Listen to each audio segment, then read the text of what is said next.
La gestión financiera de proyectos educativos es, básicamente, el arte de que el dinero no desaparezca misteriosamente. Es el proceso en el que se planifica, se organiza, se ejecuta y bueno, con suerte, se controla cada peso que entra y sale en nombre de la educación. Este tiene su finalidad, que los recursos no solo se gasten, sino que se gasten bien, con eficiencia, con transparencia, y sin que nadie termine diciendo, ¿y esto en qué momento lo aprobamos? Claro, procurando siempre que el presupuesto tenga algo que ver con los objetivos pedagógicos. Este tipo de gestión no se puede entender fuera de un contexto determinado. Hay que ubicarla en su contexto y sobre todo en México.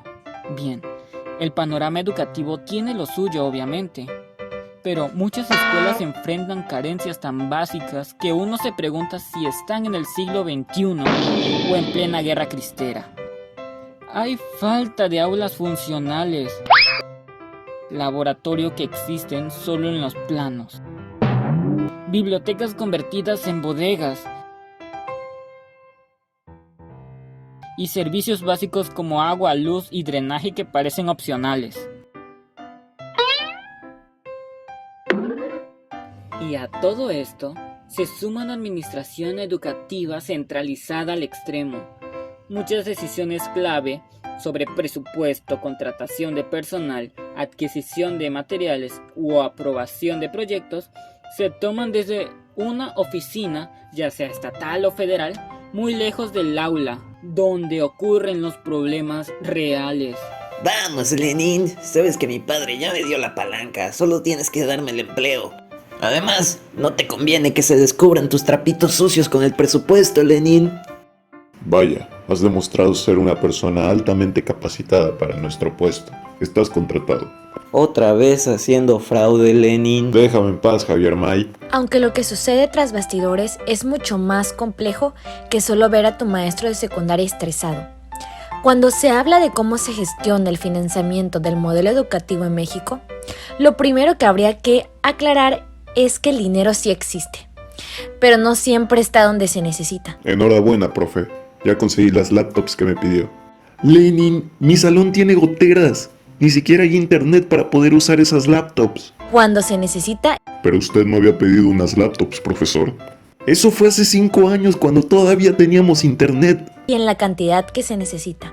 Uf, menos mal, porque nada más me alcanzó para 5.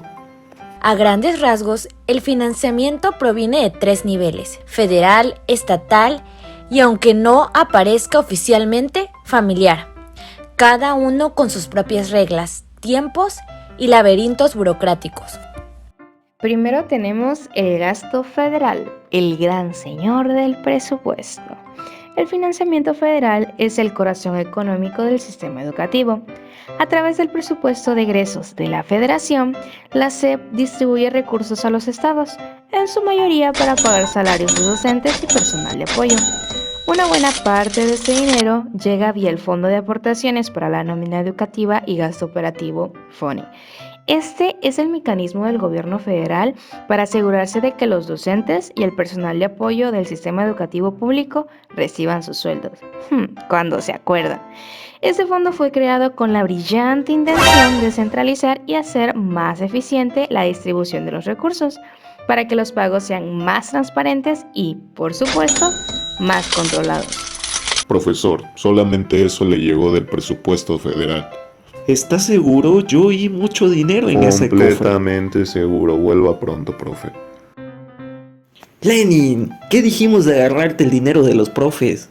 Aunque esto en una primera instancia suene bien, las consecuencias se dejan entrever fácilmente cuando los estados y las escuelas tienen que pedir permiso hasta para mover una silla. Por favor, supervisor, déjeme agarrar el presupuesto del Día de las Madres para comprar unas laptops que me pidió un profesor. Por supuesto, Lenin, solo tienes que llenar esta forma, y esta forma, y esta forma, y esta forma, y esta forma, y esta forma, y esta... En segundo lugar, tenemos el gasto estatal. Los gobiernos estatales también deben aportar recursos para complementar el gasto federal. Pueden invertir en infraestructura, programas de apoyo, materiales educativos y hasta en personal adicional. En la práctica, esto depende de su capacidad fiscal y de sus prioridades políticas, claro.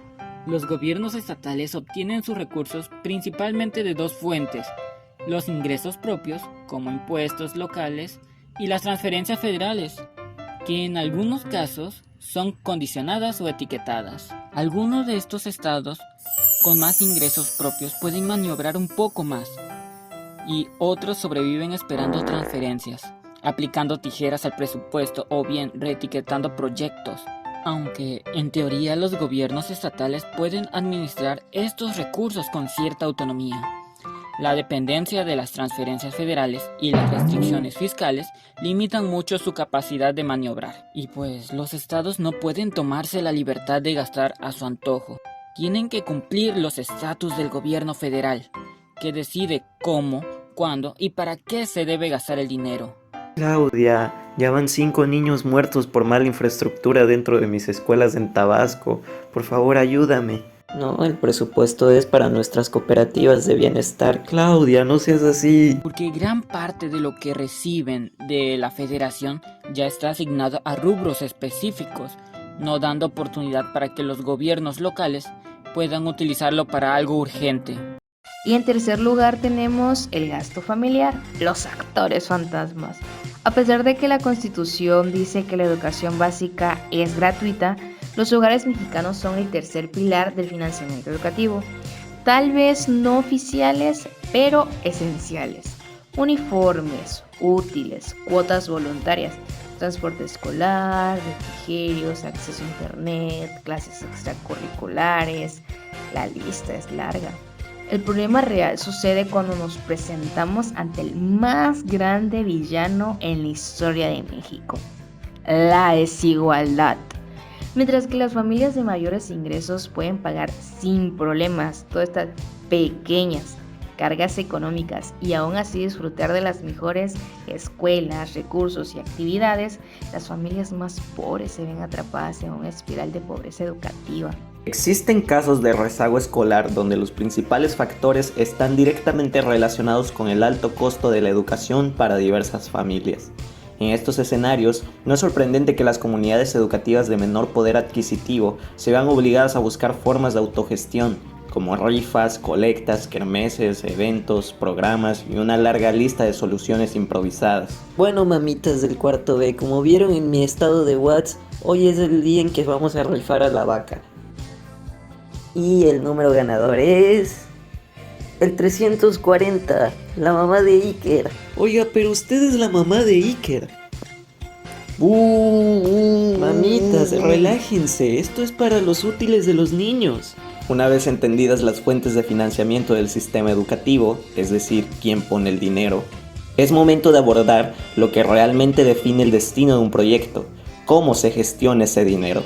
La gestión financiera es una acción estratégica profundamente vinculada con los objetivos pedagógicos, las prioridades institucionales y la capacidad de respuesta frente a los contextos reales de las escuelas.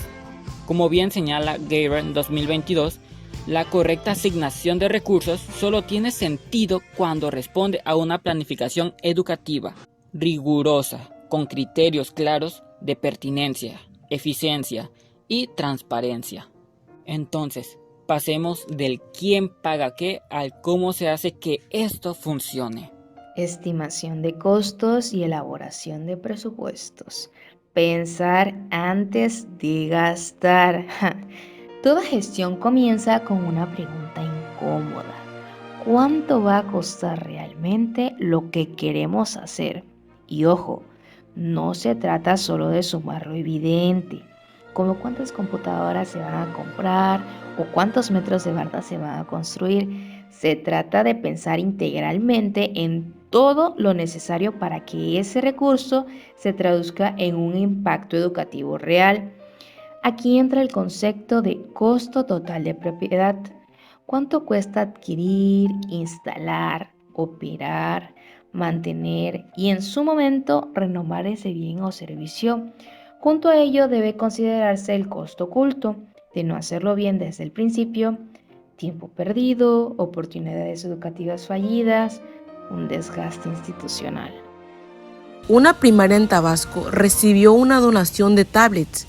El problema, nadie previó la infraestructura eléctrica, la conectividad ni la capacitación docente. Las tablets terminaron almacenadas y esto obtuvo como resultado una inversión sin retorno. El gasto fue real, pero el beneficio inexistente. Un presupuesto bien diseñado no se enfoca solo en comprar cosas, sino en garantizar que esas cosas se usen, se aprovechen y se sostengan. Perdóneme, señor electricista, no quería golpearlo. Ahora me doy cuenta que fue mi culpa por no haber hecho una estimación de costos. No se preocupe, don, yo lo entiendo. Después de todo es administrador de la UT y no está acostumbrado al trabajo. El presupuesto debe organizarse por componentes funcionales, infraestructura, recursos didácticos, personal, mantenimiento, y asociarse a un cronograma de ejecución que permita anticipar necesidades por etapas. Ejecución y monitoreo del gasto, del papel a la acción, y sin perder el control. Una vez autorizado el presupuesto, la siguiente gran tarea es ejecutarlo. Y aquí es donde muchos proyectos educativos naufragan. No porque falte intenciones, claro, sino porque no hay seguimiento eficaz, no hay claridad en los responsables, o simplemente no se cuenta con información actualizada para tomar decisiones correctivas a tiempo. ¿En qué momento financiamos esto?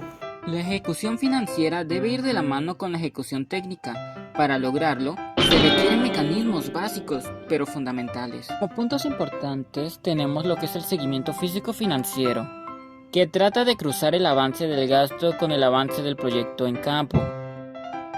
De ahí tenemos lo que es las alertas tempranas de desviación presupuestal, que es identificar cuando algo no se está cumpliendo como se planeó.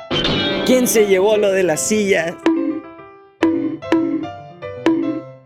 Por último tenemos lo que son las bitácoras de ejecución, que son documentos simples pero sistemáticos, donde se registre quién hizo qué, cuándo y con qué resultado. Ángel a las 8 de la mañana hizo un excelente trabajo poniendo regalos. Hugo hizo un excelente trabajo poniendo los globos. Pero el señor Luis Ángel a las 2 de la mañana se fue a comprar tacos con la excusa de una reunión logística, pero ni siquiera se tomó la molestia de tirarle el ticket.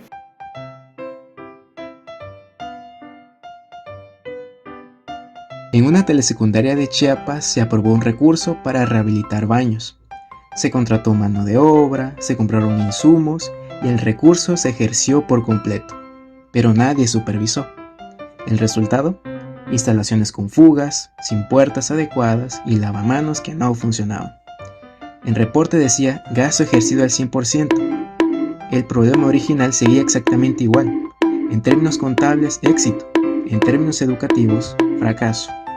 Este tipo de situaciones demuestra la necesidad de herramientas como el análisis costo-beneficio y la evaluación de eficiencia técnica. No son lujos académicos, son herramientas para garantizar que lo que se hizo valió la pena hacerlo. Evaluación financiera y rendición de cuentas. ¿Lo que se gastó sirvió? Gestionar recursos públicos implica también responder por ellos con evidencia, no solo con papelería en orden. La evaluación financiera debe demostrar que el dinero no solo se gastó, sino que generó un valor educativo, medible y significativo. Esto requiere ir más allá del cumplimiento administrativo. Implica construir indicadores de resultados, tales como costo por estudiante, costo por programa, retorno social de la inversión, conocido como ROI, y mejoras en indicadores educativos concretos, como el acceso, la permanencia, el aprendizaje o la equidad. Pues desde que implementaron las laptops, creo que el salón se ha vuelto más calmado, creo que todos nos hemos unido más, hemos sido más empáticos, más altruistas y hemos encontrado muchas cosas en común. Creo que los viejos problemas que había. Se implementa un laboratorio de ciencias en una secundaria técnica. Se dota con equipo de alta gama, pero al año solo 3 docentes saben usarlo. No hay reactivos y no hay protocolos de seguridad. En la práctica se usa como un aula externa. En los informes aparece como infraestructura fortalecida. En la vida real, un recurso subutilizado. Rendir cuentas no es justificar gastos, sino explicar impactos. ¿Hubo aprendizaje? ¿Se redujo el rezago? ¿Se mejoró el entorno escolar? Si no hay respuestas a estas preguntas, hay que cuestionar la gestión, no solo el presupuesto. Sustentabilidad y proyección a largo plazo. Para ser sostenible necesita una estrategia que contemple capacidad instalada, docentes capacitados, estructuras organizativas estables, procesos replicables, participación comunitaria. Si la comunidad educativa no se apropia del proyecto, este se desvanece en cuanto se agote el financiamiento. Diversificación de fuentes de apoyo, financiamiento mixto, donaciones, cooperaciones institucional, autogestión. En una telesecundaria de Oaxaca, un proyecto de huertos escolares fue impulsado inicialmente con recursos institucional. Cuando este se agotó, madres y padres de familia lo sostuvieron. Organizaron turnos, gestionaron insumos con el municipio y comenzaron a vender parte de la cosecha. Y adivinen que con lo recaudado, se compraron libros, se logró mejorar la alimentación escolar y se reactivaron otras actividades. Todo sin depender de una nueva partida presupuestal. Y adivinen qué, muchachos, esto no fue magia, fue gestión con visión de futuro. La gestión financiera de proyectos educativos es una de las tareas más delicadas y determinantes del sistema educativo. No se trata solo de hacer que cuadren los números, sino de lograr que los recursos lleguen donde deben, en el momento que deben y produzcan resultados reales. Por eso, gestionar recursos no es una actividad técnica aislada, sino una acción profundamente política y pedagógica.